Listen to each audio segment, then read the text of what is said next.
Dragi gledatelji, danas ću vam reći jedan nevjerojatan napitak.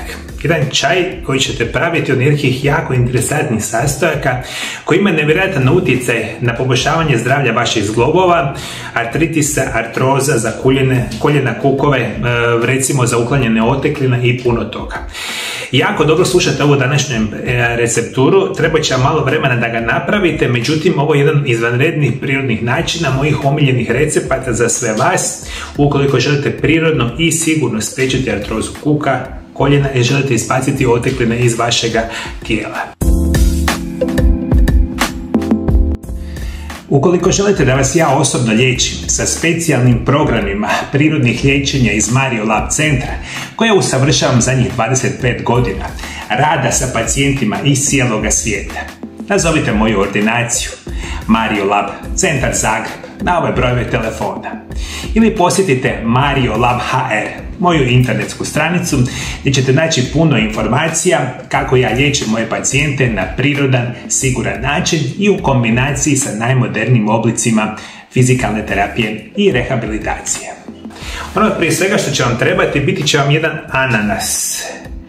Obavezno temeljito operite ananas prije upotrebe kore od ananasa. Ključ da ovo sad shvatite, biti će već kada kupujete ananas, tražite da bude organskog podrijetla. Kada već ne možete kupiti organskog podrijetla, kupite ananas koji možete kupiti. U ovaj napitak i čaj će ići zapravo kora od ananasa. A da bi mi mogli napraviti ovu koru od ananasa na onaj pravilan mogućan način, mi prvo tu koru od ananasa i cijeli ananas moramo temeljito očistiti. U veliku posudu za čišćenje dodajte dovoljno vode da možete uroniti cijeli ananas. U vodu dodajte 1 do 2 velike žlice jabučnog octa.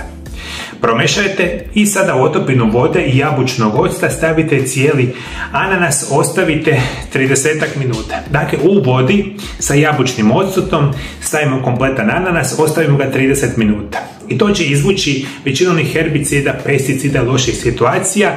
Izvučemo ananas, ostavimo ga sa strane, neka se lijepo, krasno posuši. I kada se ananas posuši, lijepo ga izrežemo. Kora posebno onaj mesnati dio. Ostatke ananasa koji ne pojedete, kao što je ovaj mesnati dio, smrznete ga, stavite ga u zamrzivač. Ono što nama treba biti će upravo kora od samoga ananasa. Kada je ananas suh, sa oštrim nožem pažljivo uklonite koru. Sada će nam trebati nekoliko komada kore od ananasa, ogulite korijen od đumbira veličine palca i narežite. Pripremite jednu malu žicu paka od kurkume i prstohvat bibera. Slušajte me, moji dragi gledatelji, ananas, kurkuma, đumbir i malo bibera. To su 4 sastojaka koje mi želimo kuhati 30 minuta u, recimo, jednoj tekućini, u jednoj vodi koja će biti otprilike 600 ml. Ono sve što trebate je sada u posudu dodajte 600 ml vode, komade nasiskane kore od ananasa, đumbir, kurkumu i malo bibera. Sakuhajte vodu i na laganoj vatri čaj kuhate oko 30 minuta. Što dulje kuhate, tim će intenzivniji biti okus. Nakon tog vremena čaj procijedite i imat ćete oko 2 šalice čaja. Ostavite da se ohladi barem 10 minuta i ovaj čaj lijepo krasno procijedite. Imat ćete 2 šalice čaja koje pijete svaki dan.